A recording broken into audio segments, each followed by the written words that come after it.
Hello, hopefully you're having a great evening. I just wanted to come to you to kind of share what is, how much does a bookkeeper charge for a small business? So this is a really, really cool kind of question because this video is probably going to get views from two sides of the equation. So the business owner looking to outsource or hire a bookkeeper or accountant, and the bookkeeper slash accountant who is looking to learn how to price their services a little bit better.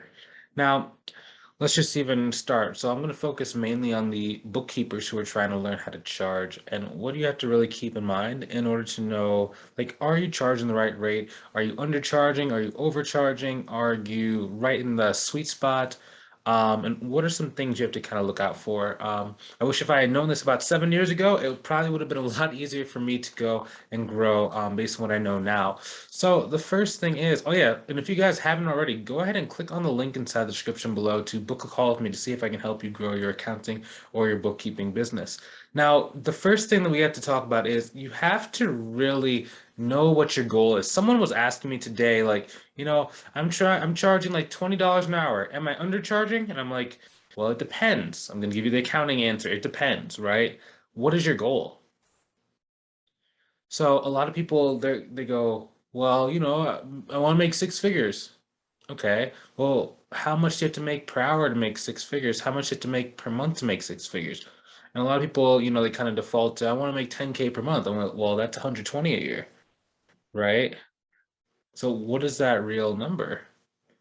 Right. So the first thing, if you really do want to go and make six figures, what you should probably do is do about $100,000 divided by 2080, because that's what would be the 2080 hours in the work year if you work 40 hours per week. Okay, it's going to come out to about $48. That means you have to charge at least $48 per hour to fill up every single hour of the work week. Now, if you actually wanted to work 20 hours a week and still be able to go and make 100K in a year, you'd have to multiply 48 times 2, then you get $96 per hour if you want to be on a six-figure run rate and only work 20 hours per week.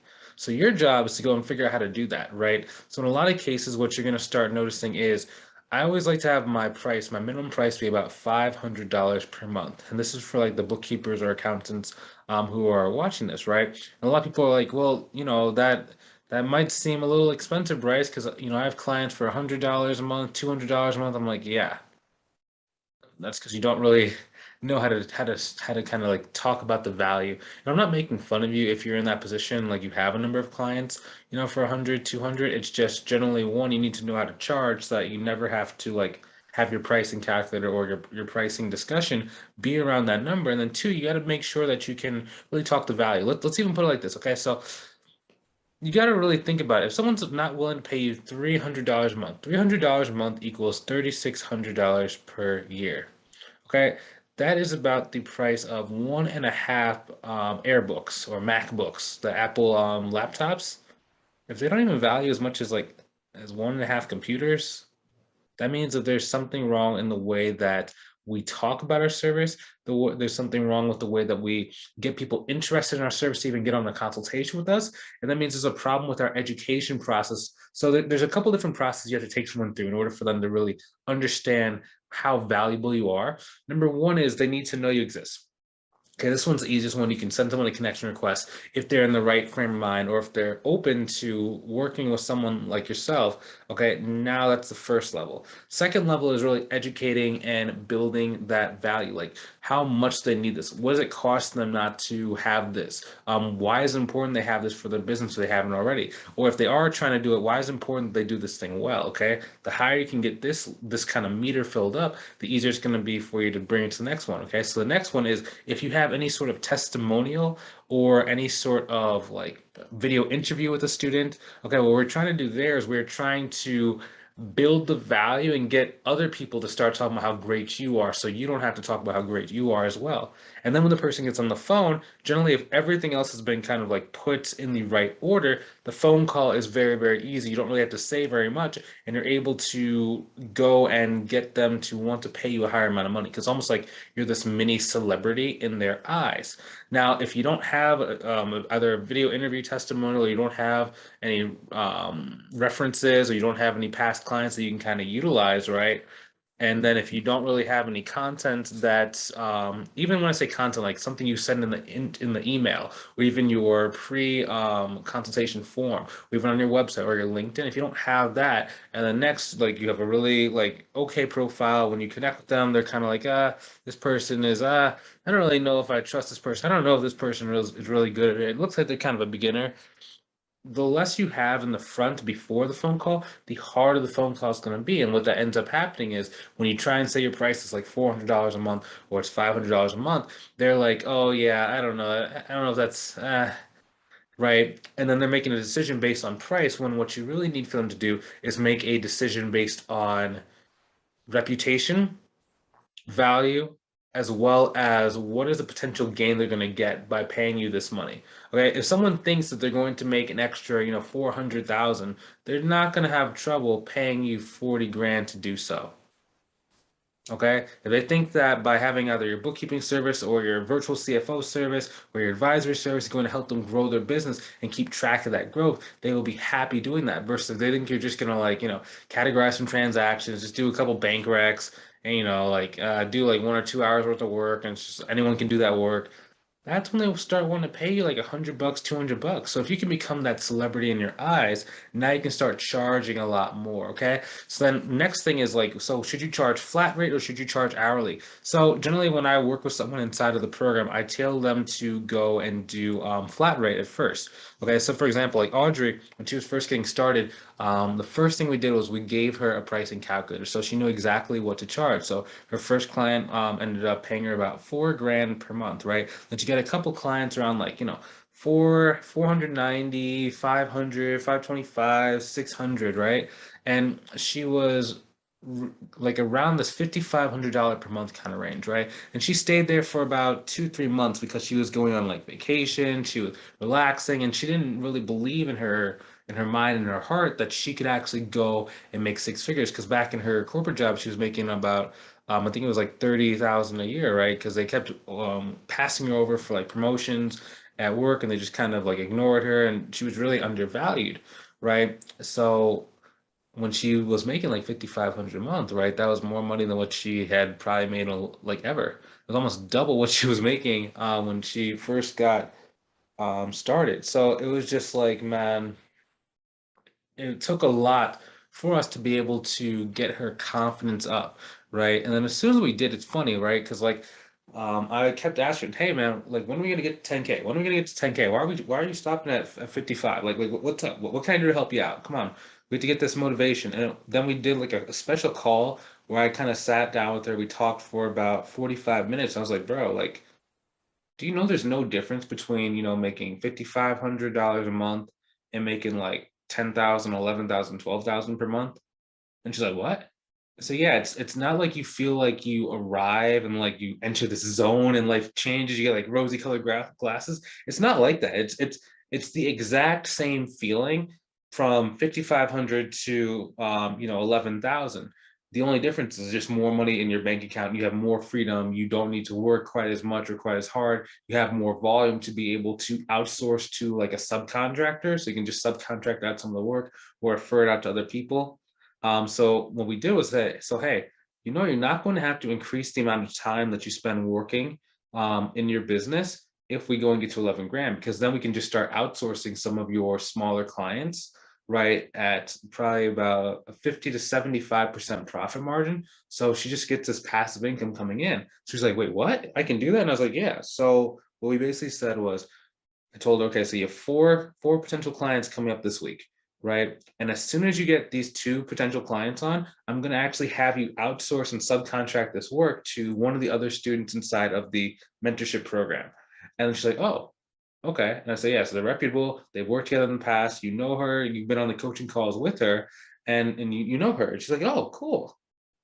Then she closed all four clients in the next like 5 days. Then two of them she outsourced to the person like we planned. Then the other ones, I can't remember exactly what she's doing. It's been about a week since we last spoke, but she's kind of moving those on her own, right? And then she went from literally 5,500 to about $11,600 literally in the span of 1 week.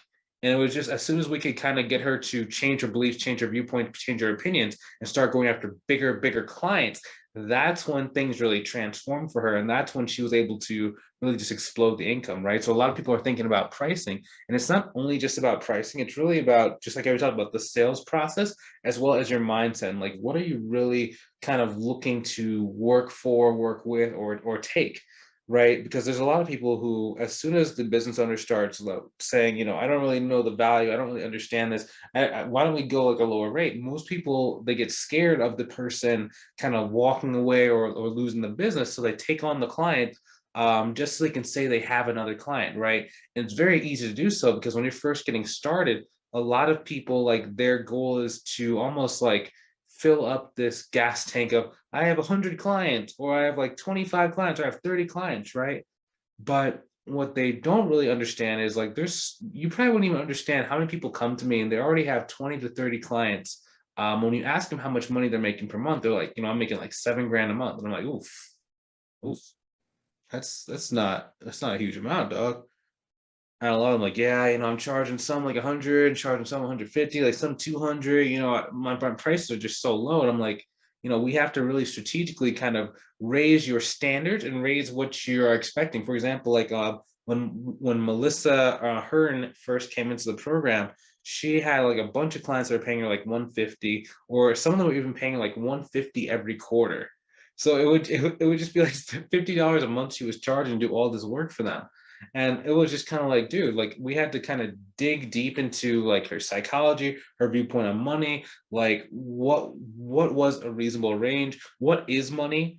And like for example, like she didn't really understand that money isn't really a thing, right? People, when they're new to business and they're used to like either working for somebody else, they don't really understand that money is not necessarily just a static thing, right? It's really about energy and excitement, right? And the more excited that you get the other person, the more money you can actually charge them for. And oftentimes the more money that someone has, so if a potential client is making 7 or 8 figures, it's a lot easier to get them more excited, because they're looking and they're visionaries and they're trying to go really fast. So you just excite them a little bit more. They have more money inside the bank to give you. They know they can replenish that stream of income a lot, just extremely quickly.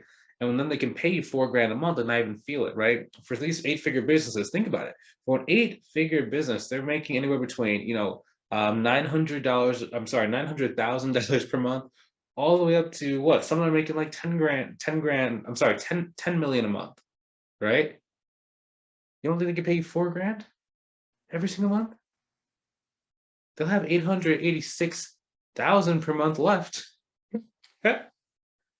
But a lot of people get really scared and they just really want to get the client. It's like, you gotta just kind of realize, hold your horses. If the person is not quite ready to pay you the amount of money you need, just kind of let them go for a little while, because what's going to happen is they're going to go and they're going to try, someone really cheap, like a $100 an hour or $100 per month kind of person. I was speaking to this young lady in Messenger today, about like joining the mentorship program, and she had said, I had thought about joining your mentorship program like 3 months ago, but I was afraid that it was going to be a lot of money, so I went with this cheaper program. And it's like, oh, how is that going? Well, there wasn't any support in it. It wasn't exactly what I expected. And yeah, so I lost $1,000, and I lost a lot of time. Like, and now, since she, didn't have a huge amount of money before, and they were living kind of on savings, now she's kind of getting close to zero. And I'm like, dude, it's the same thing with your accounting clients. Like, you literally get what you pay for. Right. And $1,000, that's a lot of money, to be honest. Like, that's not like chump change when you're first starting out. But I mean, think about it. If all you have to do is either pay someone like 5,000, 6,000, 7,000, and then it gets you a business that goes and grows to $100,000 every single year for the rest of your career. I mean, what's 5 grand? Like, sometimes people come on the phone, they're like, Bryce, like your program is so expensive. And I'm like, okay. It's not expensive when you make $100,000 like my students make, because when you have a recurring revenue type business, not only when you get to 100,000, the money doesn't just stop. It's 100,000 this year, then 100,000 next year, then 100,000 the year after that. And as long as you don't lose clients, as long as you have the ability to go and get clients really quickly, it makes it very easy for you to kind of maintain that rate. And then it's like, so think about it. If you made $100,000 in year number one, and then year number two, you did the exact same, like you didn't grow, you stopped for whatever reason, you just stopped growing, right? Then in year three, you already got $300,000 from, let's say, for example, that the investment for my course is 6 grand, right? What is that? What is that percentage? So let me actually do this calculator. So 6,000 divided by $300,000. That's 2%. You just gave me 2% of your revenue to go in and grow your business. So it's the same thing when you're trying to sell someone on your accounting and bookkeeping services. You have to kind of put it in perspective to them. Like, what are they getting for this? Like, and just really focus them on the goal. And that's how you start really charging for, your accounting and bookkeeping service. I know we've been all over the place, like how much does the bookkeeper charge? But what I basically just showed at first was, hey, this is what you need to charge at least per hour in order to make 100,000 per year. Next, we talked about like what are the things that actually impact your ability to charge and raise your price. Next thing we talked about was like what are the different beliefs and different mindset factors that you need to be focused on in order to actually charge the amount of money that you want. And then we gave a story about like, what does it look like for you to really grow your business, grow your mindset, and then start charging the amount of money that you really need in order to be successful in your business. So hopefully you enjoyed this video. Hopefully you learned a lot. Maybe you got something out of this. Write down your takeaways inside the comment section below. I'd love to be able to kind of see them and just kind of see, what you learned. And also, if you want some help growing your business, do not wait. Click on the link inside the description below. Book a call with me. Let's see if I can help you out. Like, there's nothing worse than waiting. I spoke to this one young lady today, text message. I've been following up with her for probably about 6 months. And at the time, she didn't really have any money to kind of invest in the program, which is kind of in some cases it's a real thing. Sometimes it's a smokescreen. Like, she had kind of had some trouble with her job because as you know nowadays, like certain times, like you might get kicked out of your company for certain things, like if you don't do certain things. And she was having trouble like finding work, right? And she wasn't really ready for a mentor at the time, and it took her about 6 months. And then I sent her a message today, and she's like, oh, I actually ended up like stopping completely, and I went into like a different thing. So she's like now got a job like insurance or something. And I was like, man, if only she had been able to kind of like just either go and get a bank loan or go and be able to just put something down. Like, I don't ask that you have to put down the full amount up front, especially if your situation doesn't merit it. But it's just one of those things where if you don't have a mentor, you run two risks. One, you run the risk of taking 6 months to a year to actually go and get up to the revenue goal that you need, or even the monthly amount that you need to survive. But then two, you run the risk of not actually being able to reach the goal at all. Right now, for her, what's probably going to happen is like I'm just going to keep showing my content to her, and then like she'll just start her business on the side, and then then we can work together in the future. So I don't want her to give up fully, even though right now she might be thinking that she's giving up on starting her business fully. But I mean, it's just one of those things like, hey man, you can do this. Like, just remember, you can do this. I'm always here for you to make sure that you can go and grow, and you'll have the right information here. It's just, if you guys are watching and you have money and you have time, it's just like you might as well invest it so that you can actually reach the goal. I hear a lot of people talking about like they want financial freedom and generational wealth, and they don't actually go and put the steps together that it actually takes to go and build generational wealth. Like, you're not going to just do it just by like trying to grow a business by yourself, not investing in yourself, right? Because you're not planting any seeds. If you don't plant any seeds, you're not going to have anything to harvest when it's time to go. And they look back, a year, 2 years, 3 years later, and it's like they didn't really make any money. They're still trapped in their corporate job, and they're still kind of spinning their wheels. So if you don't want to be that person, just go ahead and book the call. I mean, it's one of those things. You make your money back so easy. Plus, the lifestyle you get from it is just crazy. So if that's you, book your call. If not, and you're not ready yet, that's a-okay too. Keep watching the videos, and then maybe one day we can go and accomplish your dreams together. Okay, so I will talk to you soon. I will see you in the next video.